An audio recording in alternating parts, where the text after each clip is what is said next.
Hey, I think we're live. I think maybe. Oh my goodness.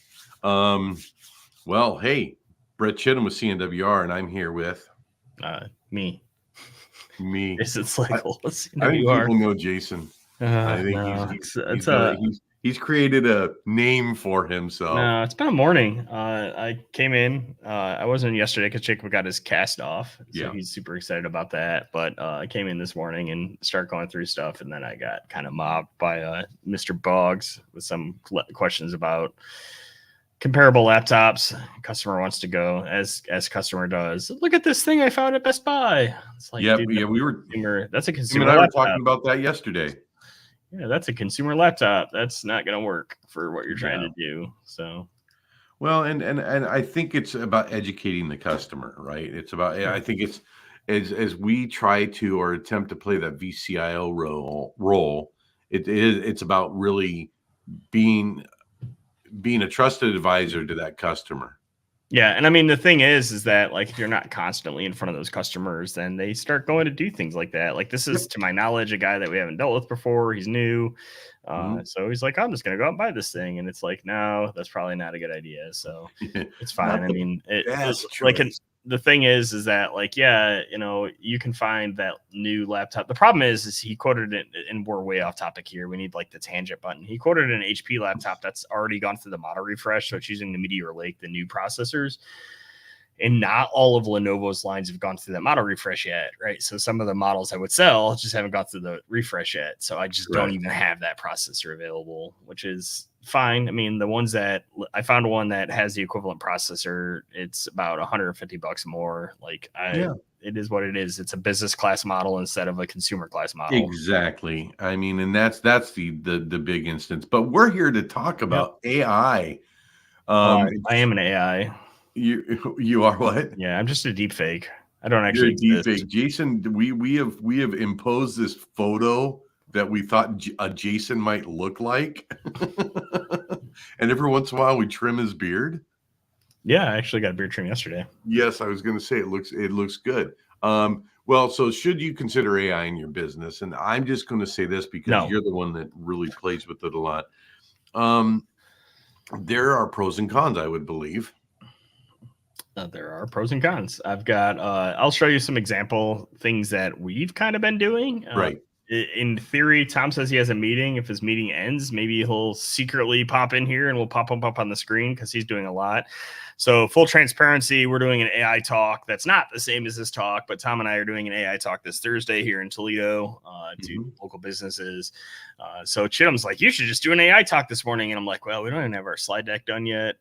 Probably should be working on that instead of doing this. But I did pick some talking points out of the things that we're talking about to talk about here, although it won't be nearly as in depth as that. Well, although I think we're only going to go like 40 minutes. So it could end up as in depth. So I sent you the talking points I'm using. The hype? What is it and what's the hype? Yeah, so AI, artificial intelligence, I struggle with the word intelligence because, man, it's so dumb sometimes. Yeah.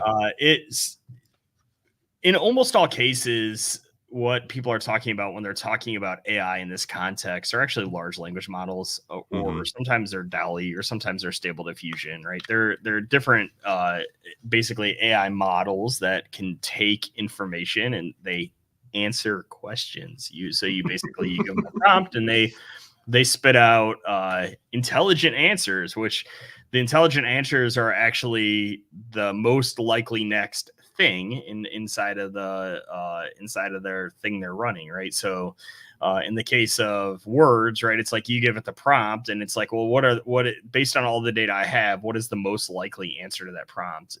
It varies. There's some temperature and some other things that you can tune in it to change the randomness of it. But it generally does an okay job. The hype is huge because it has the potential to replace or augment a lot of clerical and lower skill work. I mean, I hate to say those words, but anyone that pretends that anyone that says that they're not looking at AI to replace headcount is probably lying. When they may not be looking at it to remove headcount, but definitely looking at it to avoid adding headcount, because it enables people to do more with less. It's very good at editing, summarizing, creating to a limited extent, but it has some caveats that we'll talk about, I think, in a little bit. I think one of the programs we use when we record our meetings, a definite AI model on that with summarizing our meetings sometimes. And sometimes it gets really good. It does really good and gets close to exactly what our thought process is until we go off onto a tangent. Get out of here. I wasn't sharing you yet. That's all right. Share away. Yeah, no, I've got I have some examples. What do we call our AI? Come on. Well, the box is actually called CWR AI01, but I call it the bartender. The reason I call it the bartender is I've actually been working on a system prompt. I have so this machine runs a llama. Okay, cool. So it's still there, which is basically lets you run a lot of these large language models locally. It's a pretty beefy machine. It's got an NVIDIA A6000 in it, and I think a pretty decent AMD CPU in it. Yeah, it's a Threadripper Pro 3955, so it's a 16-core Threadripper, and I think it has decent amount of memory in it, 65 gigs of RAM, right? So it's moving at a good speed. Yeah, especially the A6000. It's pretty quick, right? And so I will, let's see. So we can use the AI to do all sorts of things, right? So like I'm gonna share my screen here, and I made it big, but I may need to make it actually a little bigger. So let's see if I remember we were trying to build a job description, and I sent you one I did an AI. And it did well, but I think Jason pointed out you got to delete that last paragraph because that's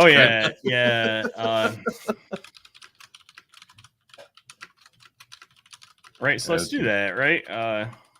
So with Lori, I don't know if it's been announced publicly, but we can talk about it here. Lori, one of our sales executives, is going back to her previous industry at the end of the week. So we need to do a job posting for an account executive.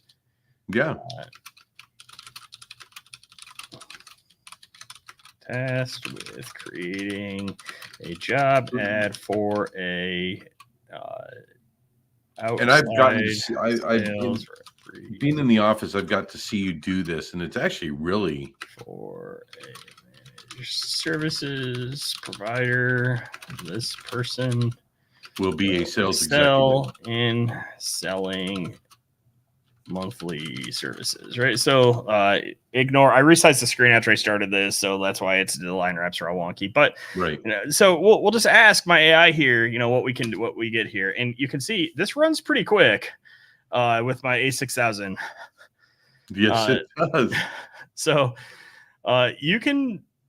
So here, right? Like it did it kind of in Markdown. So it's got like the bolding that you would tend to see where things are going to be bold, right? Like, and you're going to send this to me, this vernacular, right? I mean, sure, why not, right? Like, so it does okay.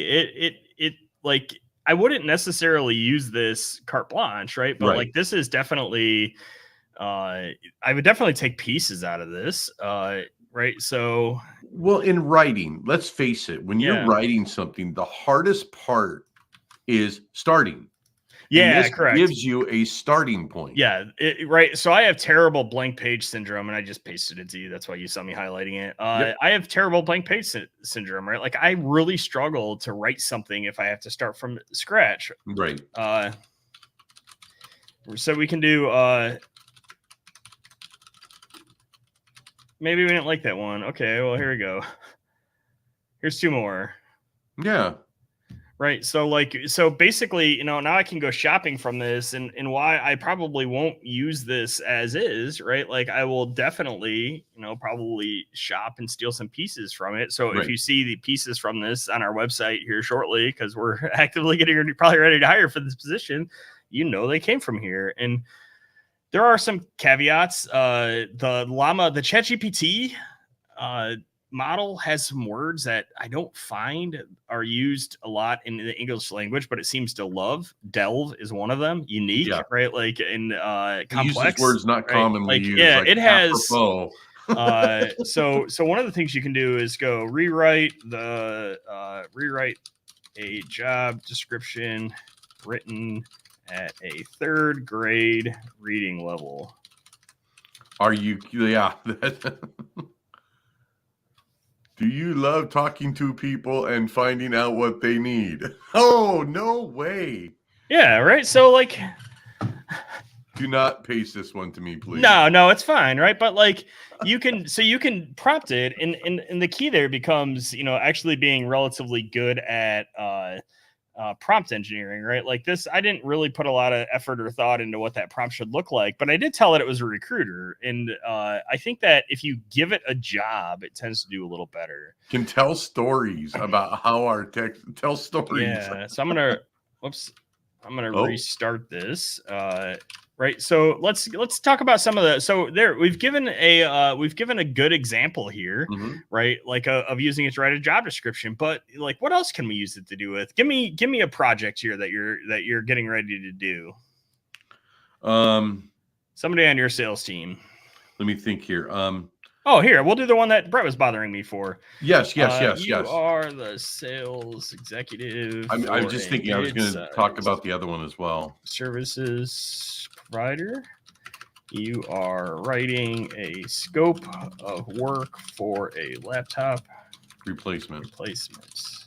This will take approximately 3 hours, and you will include installation. Please give me an example statement of work, including scope, inclusions, and exclusions. Boom. Okay, so now we've already seen one of the problems here that this thing can run into here, right? So this is okay, right? Like it's this is pretty good, right? We got some scope inclusions here. Yep. We got some installations, but we've already seen one of the potential pitfalls that you could run into with AI. It's hallucinating. It clearly created something. It made a model. Apparently, it knows what we're selling the customer. That's actually not that far off, but it's I mean, we're going to do Windows 11. It's interesting that we're going to install AnyConnect, right? Data transfer, removal and disposal, training, right? Like scope exclusions. Now, this is interesting because we says we'll do data transfer, but here it says we're not going to do data recovery. And this says we're not going to do any on-site so right, like it gets confused, but this is a good thing, and this is one of those things where I actually have started the work to create a model in a llama that we'll be able to use to do this internally. That's trained on like our actual sections that we have in our statement of work, right? Like and we can use to do that. But again, right, like give me your other one you had. Working on 700 servers to remove from VMware to XCP&G. I don't remember how many servers. It wasn't that many, but it was okay. Including installing new cluster. Yes, we said XCP&G on Business Technicalities. Tom's going to be so happy.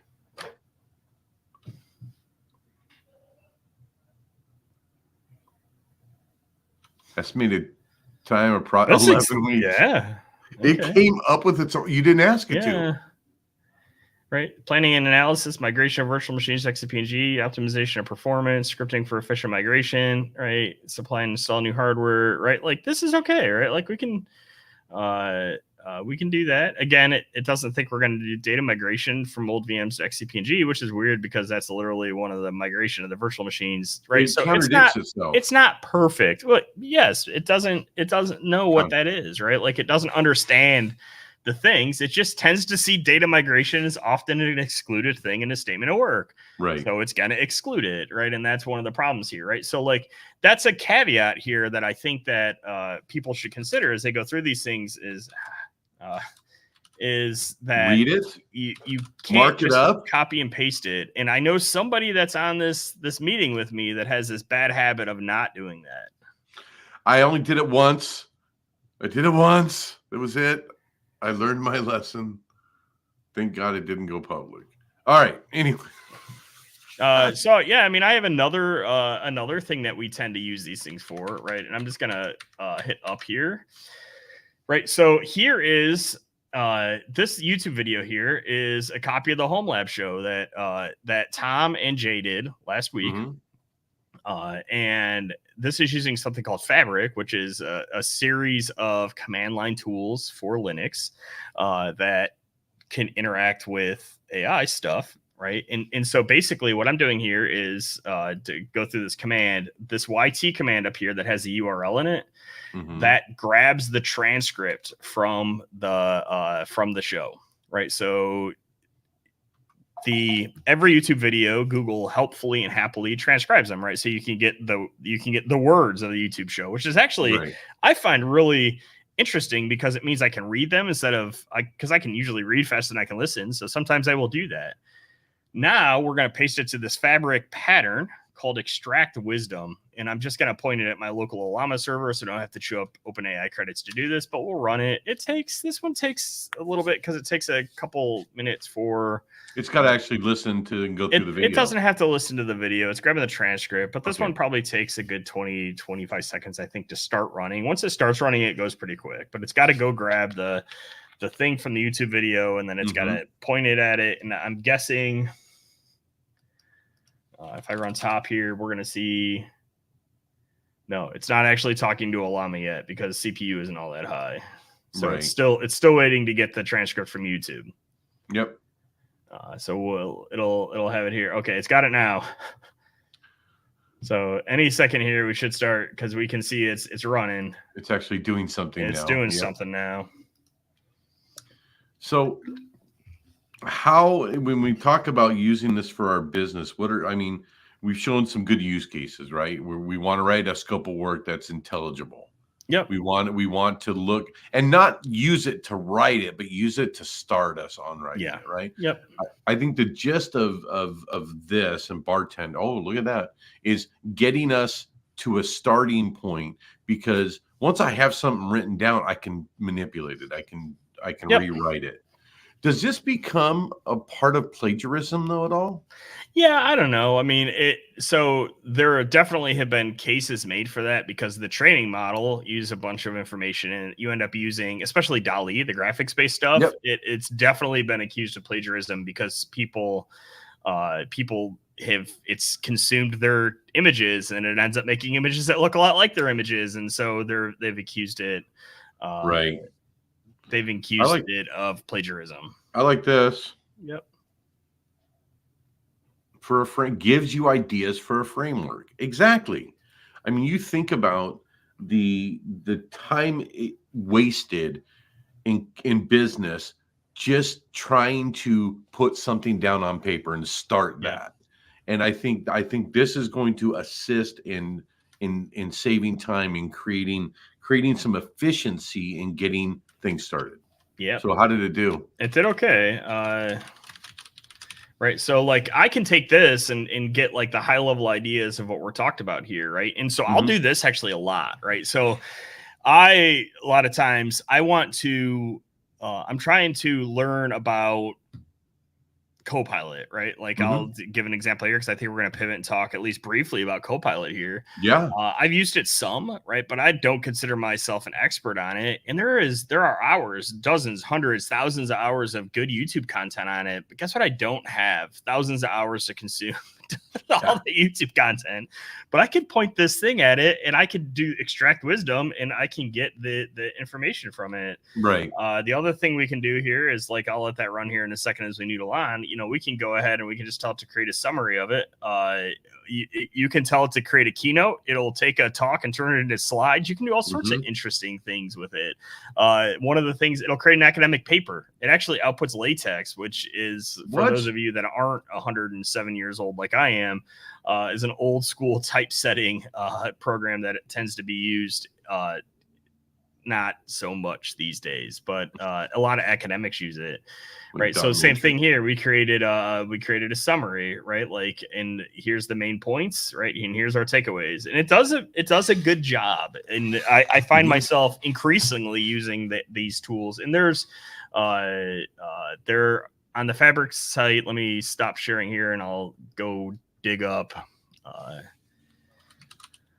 I will go dig up the page that this comes from, and let me make it a little bigger so people can see it here.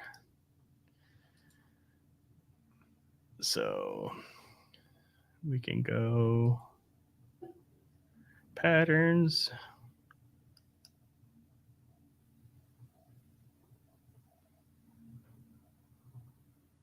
That's probably too big.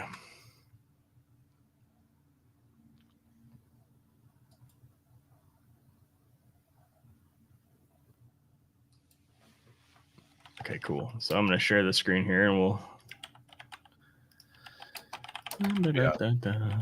Chrome tab. Which Chrome tab is it? This is the disadvantage of having 1,000 Chrome tabs. Yeah, you guys, Boggs has that too. Boggs will have like 1,000 things open. So you can see, it talks about patterns here, right? Like, and we've got, here's just some example patterns. We got analyze claims, analyze paper, analyze spiritual text, check agreement. Spiritual? What? Yeah, it's crazy. So if we go into here, if I go into the patterns directory, like you can see, what was it? Check agreement. Like, so we can look into see what check agreement does. Basically, this is just a system prompt here, right? So you're an expert analyzing contracts and agreements and looking for gotchas, right? So this is basically the system prompt that this thing is using to actually do this. And this is what the AI is being told to do. So artificial intelligence has to be fed something. Yes, it 100% has to be fed something. Yeah. I think people think that, let me ask you. So ChatGPT and Bard and all that stuff, does it actually learn more as people input more? It does if they feed it with it, right? Okay. So yeah, it 100% can learn things, right? But it only learns what it's fed. It doesn't actually get any new knowledge or any new understanding itself. It basically regurgitates knowledge that it's already been given in some way. Right. And that's good and bad. And hence the reason why you probably want to read through it, make it sound like your own. Every company, when they put something out there in writing, it's a statement of the company. It's got to sound like the company's done it. I remember when we were doing that one job description, you were like, does this sound exciting if you read it? And a lot of the job descriptions you've done in the past have that power statement in the beginning and have that get you and pull you in.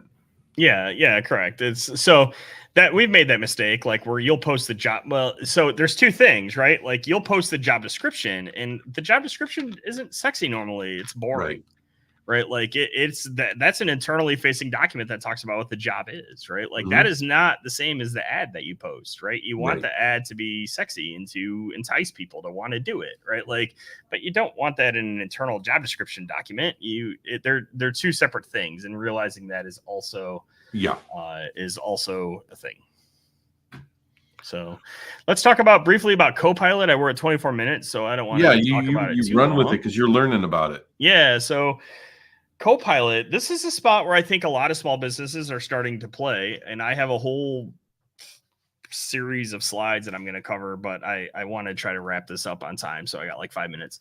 Copilot is a series of AI things in the Microsoft ecosystem. And I think there's probably 100 or more of them, various ones at this point. Right. There's the original one is Copilot for like GitHub and some of the Visual Studio stuff, which is really cool, but probably not really in scope for a lot of what people here are talking about. Right. The one that most people here are talking about is Copilot for Office 365. And what it does is it puts it puts a large language model chat inside of your Office tools, right? So you can be inside of Word, right? And say you're working on a statement of work in Word. You can directly tell it to help you in there. Right. And a lot of those same language models that you see, it will do this same sort of thing, but it also has access to all of your other data that you have access to, right? So like you can say, hey, I'm making a statement of work, look through our other statement of work files and create me a statement of work to do this XCP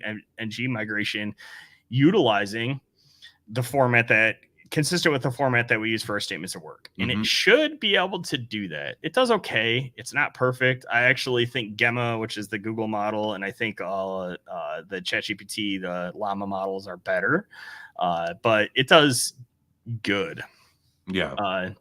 And it's great. Like even in the other thing you can do with it is you can ask it questions, right? So, in Teams, you could ask it like, hey, what is the average monthly spend of our customers? And if you had documents that you had access to that had your customer data in it, it would go find it and analyze it. It would analyze the data. You just said something. Things. I did say something. You said something they have access to because why? Because this is about should you consider AI in your business? Because what does that do with shared files? So that's a thing in a non-zero amount of my talk on Thursday is going to be about this particular problem, and a problem that I see, and a thing that Microsoft has a really good document. I'll send it to I'll edit the show notes. So transparency, Tom uses AI to add the talking points and the chapters to all of these things when we're done, right? So like I don't build chapters. I don't build the description and the summary. He's got a workflow that once the video is posted, it goes and does it, and then it just updates it. Once that's done, I will link the Microsoft document that talks about AI readiness, because there is a lot that you need to do, and most of it is around privilege of least access. Right. And the real problem is that many SharePoint instances aren't actually SharePoint.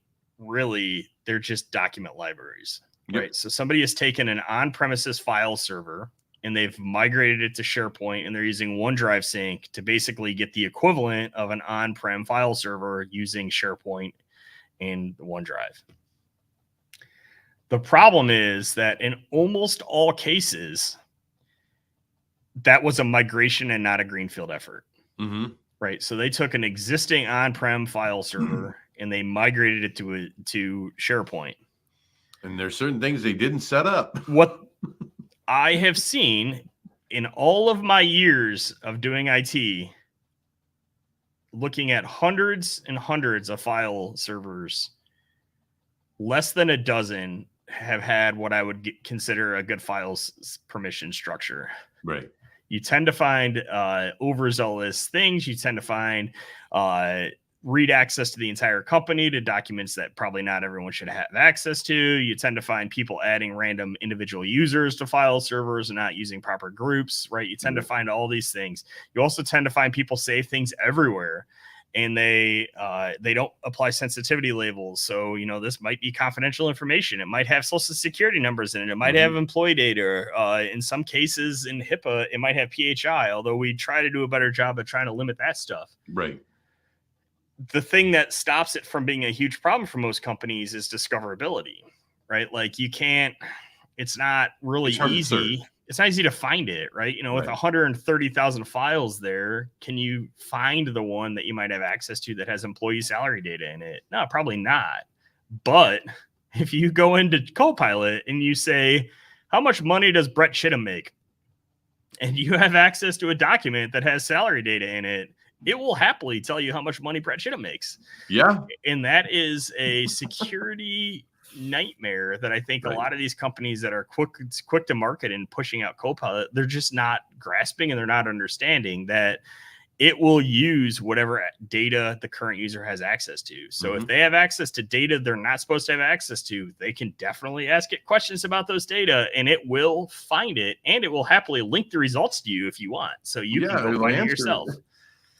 So yeah, that's probably the biggest thing that businesses need to consider when they're looking at any of these AI tools, but in particular Copilot, because it does index natively the SharePoint environments. Yeah. So. And I'm glad you mentioned that, because when you talked about wanting to discuss Copilot, I was hoping you would mention that, because let's face it, sitting at their desk and they just want to start asking, especially when Copilot first gets installed into their system, they're going to want to play with it, right? They're going to want to ask it questions and find answers, I promise you. Yeah. So anyways, that's the end of my little ranty rant about all this stuff. I think it's really cool. I think it's got a lot of potential. I'm increasingly using it. I'm increasingly trying to train up. So right now, as you can saw in little examples I give, stuff I'm doing is mostly command line stuff. I'm trying to put a web front end and some other things around it to try to enable it to be a little easier for the masses here to use. And I'm trying to train up and build out good models and system prompts that our internal users here can use to, help them with things like statements of work. And the nice thing about the things I'm building is they're all local, right? So it's like this is data. It's not leaving our building. It's going right now. It's in the garage is what the guys are calling it now, on the bench. But once I get it tuned up and I'm ready, I'm going to move it downstairs and give access to other people. Yeah, makes sense. I liked what he says here: garbage in, garbage out. That's so true. All right, I think we're wrapping it up. Okay, cool. We're at 31 minutes. Yeah. One of our I appreciate you entertaining the talk on this, because I think this Thursday's talk is going to be incredible with you and yeah, Tom. Probably ought to take the time to finish our slide deck. Maybe AI can help me with that. The rest of my day's clear. So I have a talk I'm doing tomorrow morning at 7:30 in the morning. I've got the slide. I had to have the slide deck to him a week early. Yeah, I have 4, I think, at present that I'm committed to. So I have this one, then my MSP Geek Con talk, and then maybe it's only 3, and then an IT Nation Secure talk. So I have those 3 going at the moment, and then we're going to turn the How I Hacked You stuff into 3 or 4 other talks. Yeah, no, I totally get it. I think it's going. This is the hot button right now in business. And businesses are trying to figure out ways to be more efficient and to get more done in less time and with less money outlaid. And let's face it, employee cost is the biggest cost of a company. Yep. So, so is it going to replace employees? Some, maybe none, depending on what you end up doing. I know it's not going to replace what employees for us. All it's going to do is enhance what we're doing now with the employees we have. So anyways, that's my thought. It is what it is. So anyways, everyone have a good week. Talk to you next week. Kick us out of here, man. See ya later.